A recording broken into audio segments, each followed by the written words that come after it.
বন্ধুরা, তোমাদের সাথে আজকে আমি চিকেনের এই ইজি প্রসেসে কেমন করে বানানো হয় সেটা আমি তোমাদের সাথে শেয়ার করব। নমস্কার বন্ধুরা, অনিতা রান্নাঘরে তোমাদের স্বাগত। আজকে আমি তোমাদের সাথে শেয়ার করব অতি সহজে কেমন করে চিকেন তৈরি হয়ে যায় সেই রেসিপি। আলু নিয়েছি, আলুগুলোকে কেটে ধুয়ে নিয়েছি, আর এখানে পেঁয়াজ, আদা, রসুন আর লঙ্কা আছে। এবার আমি আলুগুলোকে ভেজে নিই। বন্ধুরা, কড়াইটা বসিয়ে দিয়েছি, কড়াইটা একটু গরম হয়ে গেছে। এবার এর মধ্যে সরষের তেল দিয়ে দিচ্ছি আমি আলু ভাজার জন্য। বন্ধুরা, তেলগুলো গরম হয়ে গেছে, আমি একটু আলুগুলো ছেড়ে দিচ্ছি।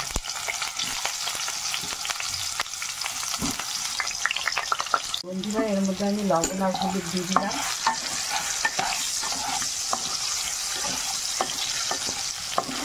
আলুগুলোকে একটু ভেজে নিই।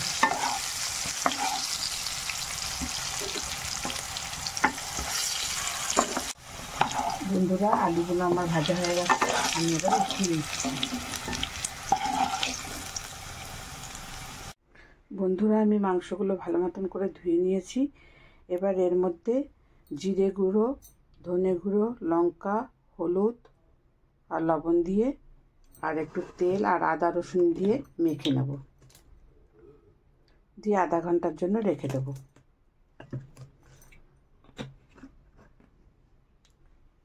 এটা মেখে রেখে দেবো আধা ঘন্টার জন্য।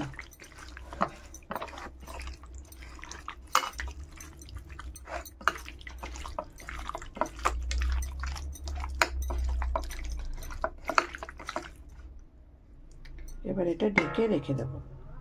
বন্ধুরা, ওই আলু ভাজার ওই তেলে আমি এখানে জিরে, গরম মশলা এগুলো ফোড়ন দিচ্ছি। একটা শুকনো লঙ্কা ফোড়ন দিলাম, এর মধ্যে তেজপাতা দুটো দিয়ে দিলাম।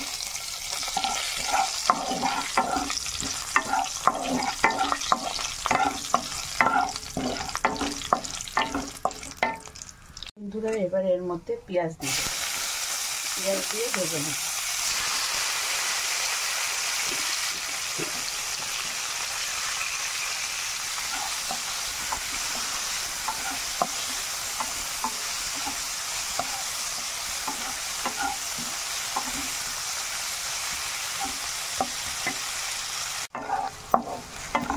পেঁয়াজগুলো মোটামুটি ভাজা হয়ে গেছে।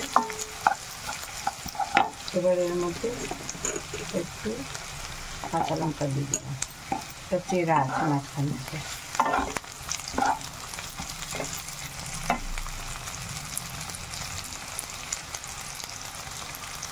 এর মধ্যে একটু টমেটো দিয়ে দিলাম। টমেটোটা দিয়েও ভালো মতন করে একটু ভেজে নিতে হবে,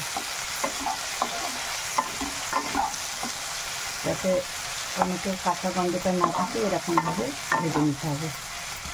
এর মধ্যে একটুখানি আমি একটু লবণও দিয়ে দিলাম, তাড়াতাড়ি গলে যাবে। টমেটো আর পেঁয়াজটা তাড়াতাড়ি গলে যাবে।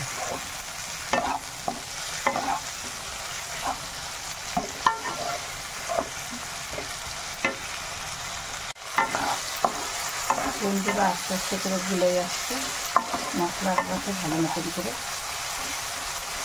পেঁয়াজ টমেটোটাকে ভালো মতন করে ভেজে নিতে হবে।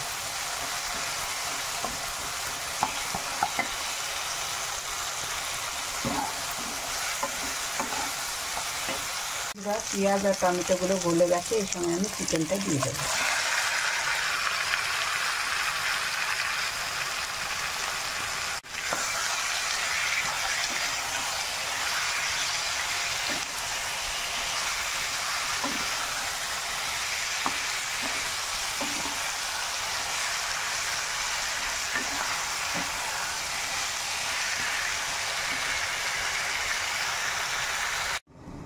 বন্ধুরা, এবার ঢাকাটা সরিয়ে দেখি।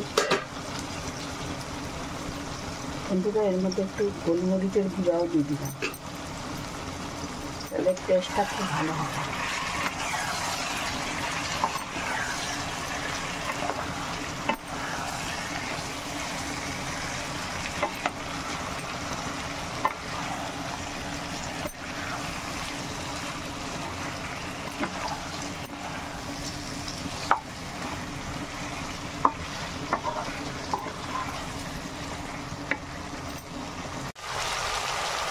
বন্ধুরা, মাংসটা ভালো মতন করে কষানো হয়ে গেছে। এবার আমি গরম জল এর মধ্যে দিয়ে দেব। গরম জল দিলে টেস্ট ভালো হয়। বন্ধুরা, এখানে গরম জল অল্প ঢেলে দিচ্ছি, বেশি না, অল্প দেবো, একটু মাখা মাখা করবো।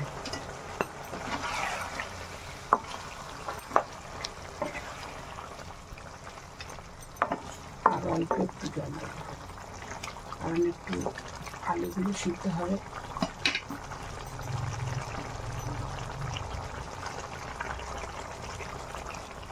দিয়ে এবার ঢাকা দিয়ে দেবো।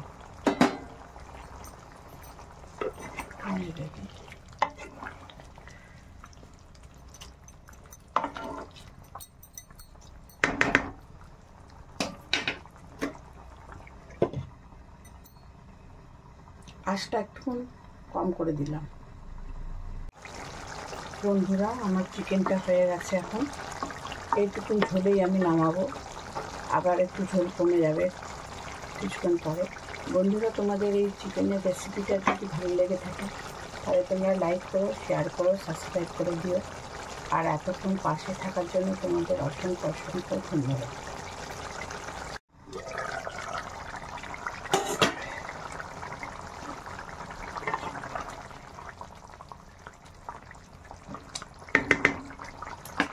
বন্ধুরা, এই সময় আমি একটু গরম মশলা দিয়ে দিলাম, চিকেন গরম মশলা দিয়ে দিলাম, আর একটু কসুরি মেথি দিলাম,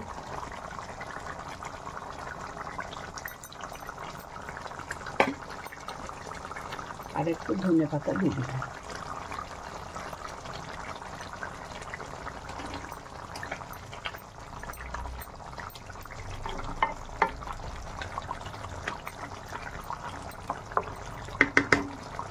আর 5 মিনিট পরে আমি বন্ধ করে দেবো।